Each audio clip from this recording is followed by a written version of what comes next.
اعوذ باللہ من الشیطان الرجیم، بسم اللہ الرحمن الرحیم۔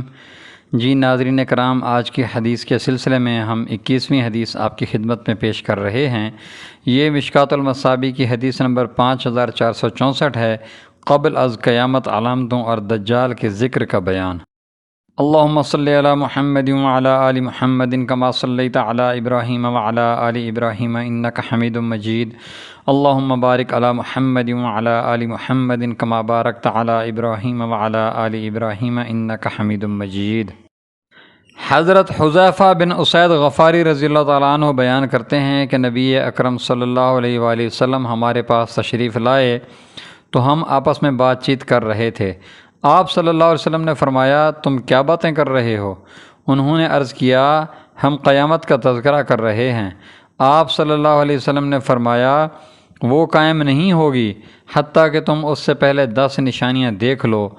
آپ صلی اللہ علیہ وسلم نے دھوئیں، دجال، جانور کے نکلنے، سورج کے مغرب سے طلوع ہونے، عیسیٰ بن مریم علیہ السلام کے تشریف لانے، یاجوج ماجوج کے نکلنے، 3 بار زمین کے دھنسنے، 1 بار مشرق میں، 1 بار مغرب میں اور 1 بار جزیرہ عرب میں دھنسنے کا ذکر فرمایا، اور ان 10 میں سے آخری نشانی کا ذکر فرمایا کہ آگ یمن کی طرف سے نکلے گی، وہ لوگوں کو ان کے حشر کے میدان کی طرف ہانک کر لے جائے گی۔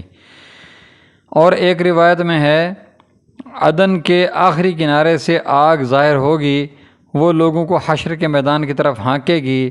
اور دوسری روایت میں 10ویں نشانی کے متعلق ہے، وہ ہوا ہوگی جو لوگوں کو سمندر میں پھینک دے گی۔ رواہ مسلم، مشکوٰۃ المصابیح 5464، قبل از قیامت علامتوں اور دجال کے ذکر کا بیان۔ وآخر الدعوانا ان الحمد للہ رب العالمین۔ جزاکم اللہ خیر واحسن الجزاء۔ ناظرین کرام، یہ قیامت کے ذکر کے بارے میں حدیث شریف ہم نے پڑھی ہے، وہ کیسا ہولناک منظر ہوگا۔ اللہ تبارک و تعالیٰ اس دن ہم سب کو اپنے حفظ و امان میں رکھے، اپنے پیارے حبیب کے صدقے اپنے عرش کا سایہ نصیب فرمائے۔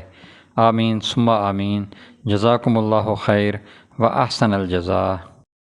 جی ناظرین کرام، اگر آپ نے ابھی تک ہمارے چینل کو سبسکرائب نہیں کیا تو برائے مہربانی ہمارے چینل کو سبسکرائب کریں اور اپنے دوستوں سے شیئر کریں۔ جزاکم اللہ خیر واحسن الجزاء۔